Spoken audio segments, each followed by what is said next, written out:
नमस्कार दोस्तों, मेरे चैनल पे आने के लिए आपका स्वागत है। आज के समाचार।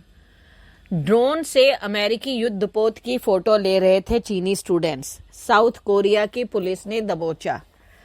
कोरिया जोंगांग डेली के अनुसार चीनी स्टूडेंट्स को 25 जून को दक्षिण पूर्वी शहर बुसान में नेवल ऑपरेशन कमांड की ओर ड्रोन उड़ाते हुए पकड़ा गया था। उन पर आरोप है कि उन्होंने aircraft carrier USA Theodore Roosevelt की अवैध रूप से तस्वीरें खींची थीं, जो बेस पर खड़ा था।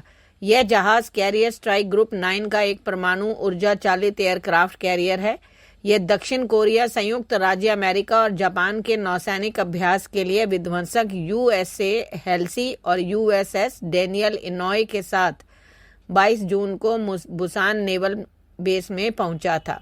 अगला, जिस होटल में ठहरे थे बेंजामिन नेतन्याहू, वहां छोड़ दिए गए कीड़े।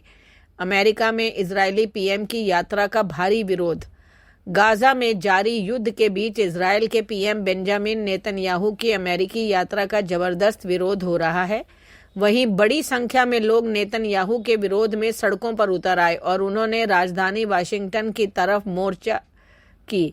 सिर्फ आम लोग ही नहीं, बल्कि कई सांसदों ने संसद में उनके भाषण का बहिष्कार कर अपना विरोध जताया। वहीं उनके भाषण से पहले प्रदर्शनकारियों ने उस होटल के पास भी इकट्ठा होकर प्रोटेस्ट किया जहां नेतन्याहू ठहरे थे। मीडिया रिपोर्ट्स के मुताबिक उनके होटल में विरोध करने वालों ने कीड़े छोड़ दिए। बुधवार को सोशल मीडिया पोस्ट किए गए वीडियो में होटल में चारों ओर बड़ी संख्या में कीड़े, झींगुर और अन्य कीड़े रेंगते हुए दिखाई दिए। अगला, जर्मनी की ब्लू मस्जिद को किया गया बंद। सरकार ने क्यों उठाया ये कदम? जर्मनी ने देश की सबसे बड़ी और सबसे पुरानी मस्जिदों में से एक को बंद कर दिया है। इसे चलाने वाले राष्ट्रव्यापी शिया मुस्लिम संगठन पर भी प्रतिबंध लगाने का आदेश दिया है। द फाइनेंशियल टाइम्स की रिपोर्ट के मुताबिक पुलिस ने बुधवार सुबह हैम्बर्ग की ब्लू मस्जिद के साथ साथ जर्मनी भर में 53 अन्य संपत्तियों पर छापा मारा। यह देश में राजनीतिक इस्लामवाद पर वर्षों में की गई सबसे अहम कार्रवाई में से एक है। अगला, यूएस अपने सभी फाइटर जेट्स में लगा रहा माको हाइपरसोनिक मिसाइल। रूस चीन की हालत होगी खराब। यह मिसाइल समुद्र में हवा एयर डिफेंस सिस्टम पर किसी भी तरह के सतह पर हमला करने में सक्षम है। हैरानी इस बात की है कि अमेरिका में इसे लगभग अपने सभी फाइटर जेट्स, बमवर्षक और निगरानी विमानों में लगाकर टेस्ट कर लिया गया है। यह एक 18 सुपर हॉर्नेट में लग सकती है, F-15 में लग सकती है, F-22 Raptor, F-35 lightning II में भी लग सकती है। इसके अलावा इसे अमेरिका के बमवर्षकों में भी लगाया जा सकता है। मतलब ये है कि ये खतरनाक मिसाइल अमेरिका के चौथी पीढ़ी के फाइटर जेट से लेकर छठी पीढ़ी के स्टेल्थ फाइटर एयरक्राफ्ट में लगाई जा सकती है। अगला, दक्षिण अफ्रीका में रचा गया इतिहास। पहली बार ऐसा हुआ जिसकी पूरी दुनिया में हो रही है चर्चा। दक्षिण अफ्रीका में पहली बार किसी महिला को प्रधान न्यायाधीश के पद पर नियुक्त किया गया है।